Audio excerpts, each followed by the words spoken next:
శ్రీమతి పొత్తూరి విజయలక్ష్మి గారి హాస్య కథలు.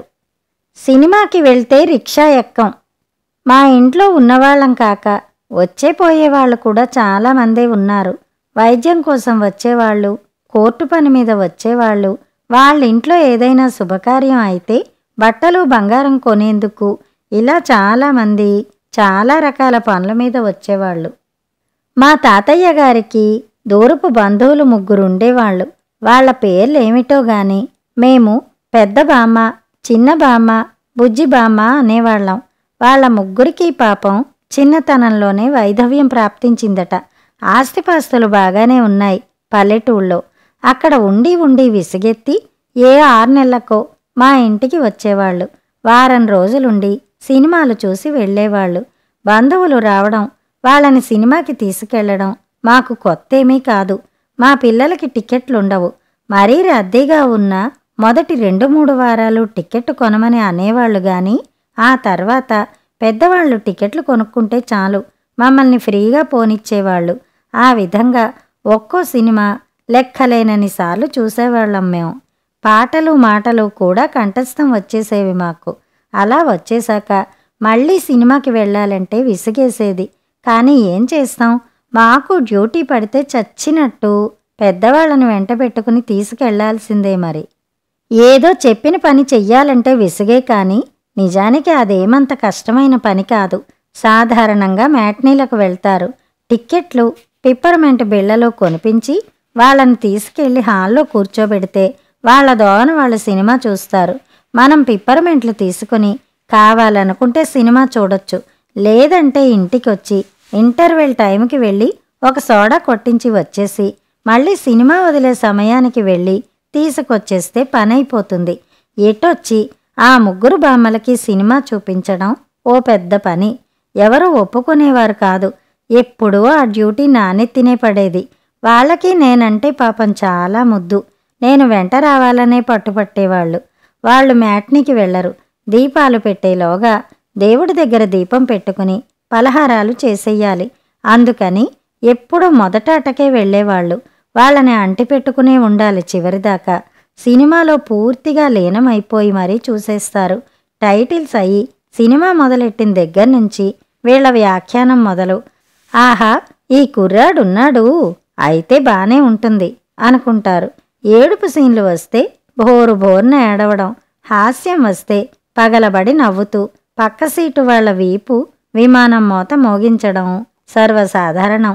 చూసావటే అక్కయ్య, పాపం ఆ కోడల్ని ఆ అత్తగారు ఎట్లా కాల్చుకు తింటోందో అని చెల్లెలంటే, అవునమ్మా, దొంగపీనుగా పచ్చటి కాపురంలో చిచ్చు పెట్టేస్తోంది, ఇంతకింత అనుభవిస్తుందిలే అని అక్కగారి సమాధానం. నా మొహం, ఏదో మన కడుపు మంటకు మనం అనుకోవడమే గాని ఎవరు అనుభవిస్తారు? ఆ మాటకొస్తే మా ఆడబడుచు నన్ను సామాన్యంగా ఏడిపించిందా? ఆవిడికి వత్తాసు మా అత్తగారు. వాళ్ళకేమైంది? శుభ్రంగా గుండ్రాళ్లలాగా ఉన్నారు, నేను అనుభవిస్తున్నాను అని ముక్కు చీదుకుంటుంది చెల్లెలు. ఇక దాంతో మా అత్తగారిట్లా, మా తోటికోడల అట్లా అని గతంలో జరిగినవన్నీ ఏకరవు పెట్టడం. చుట్టుపక్కల వాళ్ళు, అబ్బా ఆపండి తల్లుల్లారా, మీ సొద వినడానికి వచ్చామా, సినిమా చూడ్డానికి వచ్చామా అని విసుక్కోవటం. మేము సినిమాకే వచ్చాం, కాకపోతే కష్టం సుఖం మాట్లాడుకున్నాం, అదే అపరాధమేనా అని వీళ్ళ గొడవ.